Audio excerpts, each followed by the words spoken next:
جو documents NAB نے produce کیے ہیں ان میں کہیں بھی نواز شریف صاحب کا نام نہیں ہے. کیا سارے مقدمات ختم ہونے جا رہے ہیں؟ تو میرے خیال میں اشارہ کافی ہے. جنرل باجوہ جنرل فیض حمید کو ہم ایک پیشی میں نہیں بلا سکے. نواز شریف فیملی پہ ایک اور بم گر گیا، جنرل فیض حمید جیل کی سلاخوں کے پیچھے پہنچ گئی.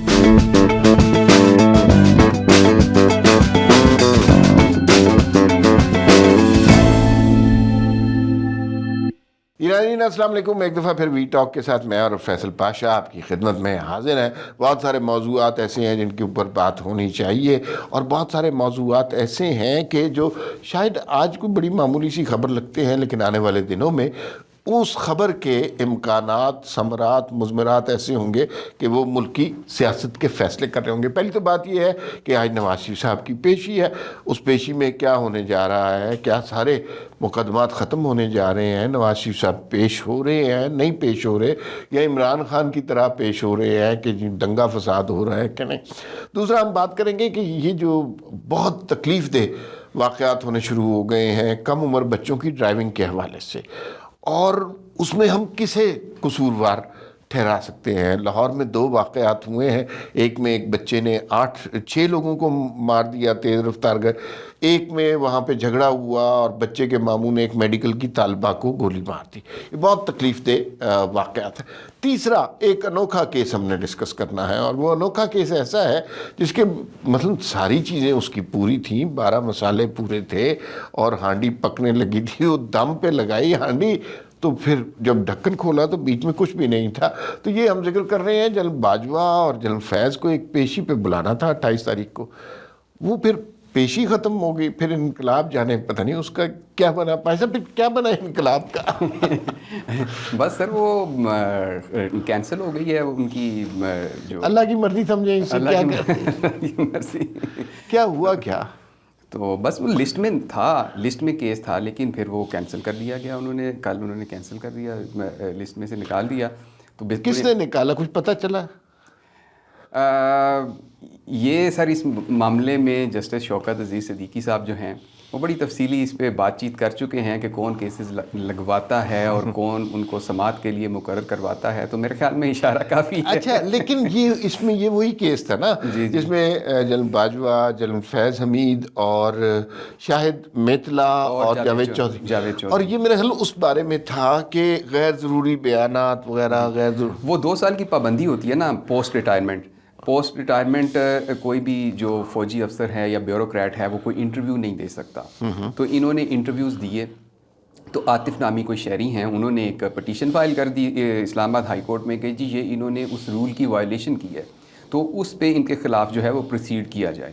تو لیکن یہ کافی ٹائم سے یہ کیس چل رہا ہے، لیکن ابھی تک اس میں کوئی پیش رفت نہیں ہوئی، اور نوٹسز کی تعمیل کے بارے میں سنا ہے کہ وہ بھی نہیں ہو سکی.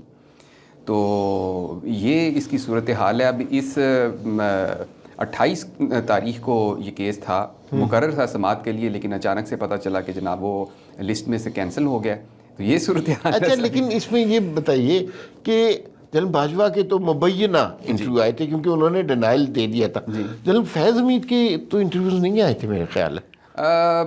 انٹرویوز، لیکن کچھ ذرائع سے آپ دیکھیں یوٹیوبرز جو ہیں، ابھی ہمارے ایک دوست ہیں، انہوں نے کچھ ٹائم پہلے ایک وی لاگ کیا، اور انہوں نے ایک ان کے خاندانی ذرائع سے کچھ بات چیت کی، کچھ ان کو معلومات دی گئیں کسی حوالے سے، اور انہوں نے کوئی ایکسپلینیشن دی کہ جناب. تو اس طرح کی چیزیں جو ہیں وہ جنرل باجوہ کے بہاف پہ کچھ نہ کچھ چلتی رہتی ہیں. اور لیکن جنرل فیض کے حوالے سے نہیں ہے. جنرل فیض کے حوالے سے میں بات کر رہا تھا. تو جنرل فیض کے حوالے سے اس طرح سے کچھ نہ کچھ انڈائریکٹلی چیزیں جو ہیں وہ میڈیا میں آتی رہتی ہیں. But you can not hold ہم اکاؤنٹیبل فار دیٹ. جی بالکل. یہ تو بالکل اچھا یہ دیکھیے نا، ہم ریاست نے، لوگوں نے، اینٹی اسٹیبلشمنٹ سٹانس ایک تھا، اور وہ پوری قوم اس پہ ڈٹی تھی، لیکن اس کا نتیجہ یہ ہوا کہ جنرل باجوہ جنرل فیض حمید کو ہم ایک پیشی میں نہیں بلا سکے. بالکل. اب دوسری جانب صورتحال یہ ہے کہ نواز شریف بیچارے کب سے پیشیاں بھگت رہے ہیں. آج پھر ان کی پیشی ہے. وہ کس کیس میں جا رہے ہیں اور کیا نتیجہ نکال رہے ہیں بھئی آپ اس سے؟ جی بالکل. یہ لاسٹ تھرسڈے کو ان کا کیس تھا. تو آج کے لیے اس کی ہیئرنگ ہے، مقرر ہے آج 2 بجے. انہوں نے ایون فیلڈ اور العزیزیہ ایون فیلڈ اور العزیزیہ ریفرنس میں تو نواز شریف صاحب کے جو وکلا ہیں انہوں نے کہا ہے کہ ہم 5-6 گھنٹے سے زیادہ کا وقت نہیں لیں گے, شاید اس سے بھی کم لیں, اور نیب نے تو بالکل ہاتھ کھڑے کر دیے تھے. اس نے کہا جی کہ ہم آدھا گھنٹہ بات کریں گے, جس پہ عامر فاروق صاحب نے کہا کہ اس کا مطلب یہ ہے کہ آپ کچھ بھی نہیں کہنا چاہتے. تو یہ اس وقت صورتحال ہے. اور بنیادی طور پہ بات یہ ہے کہ وہ جب مریم نواز ایکوٹ ہوئی تھیں ان ایون فیلڈ ریفرنس میں, تو تقریباً وہ سارا کیس جو ہے وہ ختم ہو چکا تھا. اب انہوں نے صرف ایک رسمی سی کارروائی ہے اس کے اوپر بات کرنی ہے, لیکن العزیزیہ جو ہے وہ بہرحال ایک اپنی جگہ پہ ہے, اس پہ ابھی تک بحث نہیں ہوئی. تو لیکن ایون فیلڈ جو ہے اس میں تو کافی ساری چیزیں طے ہیں. ججز کے ریمارکس یہ بتاتے ہیں, جیسے جسٹس عامر فاروق جو تھے انہوں نے ریمارکس دیے تھے کہ اس میں یہ جو ڈاکیومنٹس نیب نے پروڈیوس کیے ہیں ان میں کہیں بھی نواز شریف صاحب کا نام نہیں ہے. تو کہیں بھی کسی بھی طریقے سے ان کا کنیکشن اسٹیبلش نہیں ہوتا اس ریفرنس ایون فیلڈ کے ساتھ. العزیزیہ والا جو معاملہ ہے اس پہ بہرحال بحث ہونی ہے. تو دیکھیں اب کیا بنتا ہے آج کی پیشی کے بعد. آپ اصل میں نا پاشا صاحب جو کورٹ کے بڑے اچھے رپورٹر ہیں, آپ اسی زبان میں بات کرتے ہیں. تھوڑا سا یوٹیوبر کی زبان سیکھیں. نواز شریف فیملی پہ کون بم گر گیا, جنرل فیض حمید جیل کی سلاخوں کے پیچھے پہنچ گئے, اس طرح کی باتیں کیا کریں, یہ بڑی چلتی ہے. اچھا ایک موضوع ہم نے اور کرنا تھا, وہ بڑا سینسٹیو اور سماجی حوالے سے بڑا امپورٹنٹ موضوع تھا, اور وہ یہ تھا کم عمر بچوں کی ڈرائیونگ کے حوالے سے. اس پہ یور ٹیک. سر اس میں سب سے بڑا ایشو جو ہے نا وہ ہے سوسائٹل اویئرنیس, یعنی معاشرہ جو ہے وہ بیدار ہو. میری بات ہوئی اس حوالے سے جو اسپوکس پرسن ہیں راولپنڈی ٹریفک پولیس کے, انہوں نے بھی یہی بات کی. انہوں نے کہا کہ دیکھیں ہم اپنی جگہ پہ اپنا کام کر رہے ہیں, ہم نے 4 سے 5 ہزار موٹر سائیکلیں بند کی ہوئی ہیں پولیس لائن میں, لیکن جب تک اس معاملے میں پیرنٹس جو ہیں وہ اونرشپ نہیں لیتے, پیرنٹس جو ہیں وہ اپنے بچوں کو منع نہیں کریں گے, تب تک یہ معاملہ جو ہے وہ سالو نہیں ہوگا. اس میں نہیں میں آپ سے اختلاف کروں گا جی. اور وہ جو جن سے آپ نے بات کی ان سے, آپ کے خیال میں یہ جو حادثے ہوتے ہیں, بچے مر جاتے ہیں, اور آپ کے خیال میں کوئی پیرنٹ بچے کو گاڑی یا موٹر سائیکل اس خواہش سے تو نہیں لے کے دیتے کہ ان کے ایکسیڈنٹ ہو؟ جی سر اس میں دیکھیں ایک لیگل ایج کا جو رکھا ہوا ہے قانون, اب دیکھیں اس میں تھوڑا سا یہ ہے کہ صرف یہ نہیں کہ آپ کو وہ چیز چلانی آتی ہے, بات یہ ہے کہ ایموشنل میچورٹی, کیونکہ جب رش آف بلڈ جو ہوتا ہے وہ یوتھ میں زیادہ ہوتا ہے. آپ کسی بھی بچے کو بائک دے دیں گے, گاڑی دے دیں گے, تو وہ ظاہر ہے اس کے اندر وہ ایموشنل میچورٹی نہیں ہے, وہ صبر نہیں ہے اس کے اندر. اس لیے وہ ایک ایج لمٹ رکھی ہے کہ اس ایج سے کم عمر جو ہیں وہ بچے نہیں ڈرائیو کر سکتے. اور ساری دنیا میں یہ ہے, بلکہ باہر کے ملکوں میں تو ایون اس عمر کے بچوں کو فرنٹ سیٹ پہ آپ نہیں بٹھا سکتے. فرنٹ سیٹ پہ بٹھائیں گے چالان ہو جائے گا, ان کو بیک سیٹ پہ بٹھایا جاتا ہے.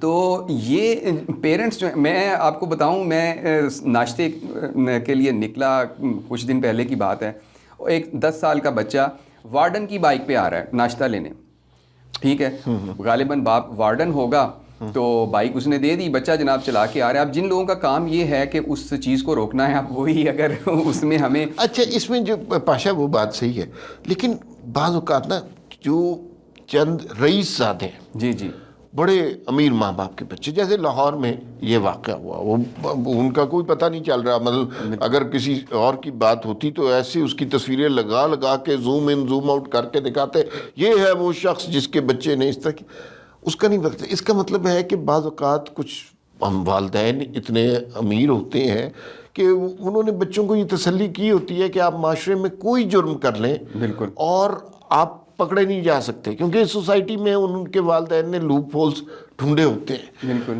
یہ جب بچے کو تسلی ہوگی کہ وہ جو مرضی قانون توڑ لیں بالکل, اور وہ قانون ان پر لاگو نہیں ہوگا, تو پھر میرے خیال میں ان سے ایسی لاپرواہیاں ہوتی ہیں. بالکل. میرے خیال میں سر اس کا جو بہتر سلوشن یہ ہے کہ والدین جو ہیں ان کو اکاؤنٹیبل ٹھہرایا جائے. ابھی جو ہمارا لا ہے اس کے اندر بہت سارے لوپ ہولز ہیں, تو اس کو تھوڑا سا بہتر کرنے کی ضرورت ہے کہ جب ایک بچے سے کچھ اس طرح کی چیز ہوتی ہے تو لازمی طور پہ اس کے والدین کو پکڑنا چاہیے, ان کو پروسیکیوٹ کرنا چاہیے, تو تب جا کے یہ معاملہ جو ہے میرے خیال سے وہ بہتر ہو سکتا ہے. روزانہ ہم دیکھتے ہیں مری روڈ کے اوپر آپ چلے جائیں, آپ کسی بھی تقریباً 13 14 سال کے 15 سال کے بچے جو ون ویلنگ کر رہے ہیں, اور وہ نہ صرف اپنی زندگی کو خطرے میں ڈالتے ہیں، دوسروں کی زندگیوں کو بھی خطرے میں ڈالتے ہیں اور مشکلات کھڑی کرتے ہیں. تو یہ جو پیرنٹس جنہوں نے الاؤ کیا ہوا ہے ان بچوں کو، ظاہر ہے ان کے اپنے پاس تو پیسے نہیں ہوتے، والدین انہیں موٹر بائکس لے کے دیتے ہیں، پھر وہ موٹر بائکس کو آلٹر کرتے ہیں اور ان کو ریسنگ بائکس بناتے ہیں، پھر وہ روڈز پہ لے کے نکلتے ہیں، تو بہت ساری زندگیاں جو ہیں ان کو وہ خطرے میں ڈالتے ہیں. اچھا پاشا، اس میں نا دیکھیے سب کی ذمہ داری ہے. اگر اس میں ہم یہ کہیں کہ پولیس کی ذمہ داری نہیں ہے تو وہ بھی غلط ہے. اگر آپ 200 روپے لے کے ایسے بچوں کو چھوڑ دیں گے تو پھر یہ بچے پھر یہ حرکتیں کرے پڑیں گے. والدین کی بھی ذمہ داری ہے، پورے معاشرے کی بھی ذمہ داری ہے. باہر کے ملکوں میں اگر آپ دیکھیں کہ کوئی شخص گاڑی ڈرائیو کر رہا ہے اور موبائل پہ بات کر رہا ہے، ارد گرد کی گاڑیوں والے پولیس کو خود اطلاع کرتے ہیں، اور کوئی شخص میسج اگر کر رہا ہے تو یہ تقریباً وہاں پہ کسی کو قتل کر دینے کے مترادف ہے. اس کے اوپر باقی ساری سوسائٹی بھی ری ایکٹ کرتی ہے. یہ چند باتیں تھیں جو آج کے وی ٹاک میں ہم نے آپ سے کرنی تھی. فی الوقت اتنا ہی، پھر ملاقات ہوگی. اللہ حافظ.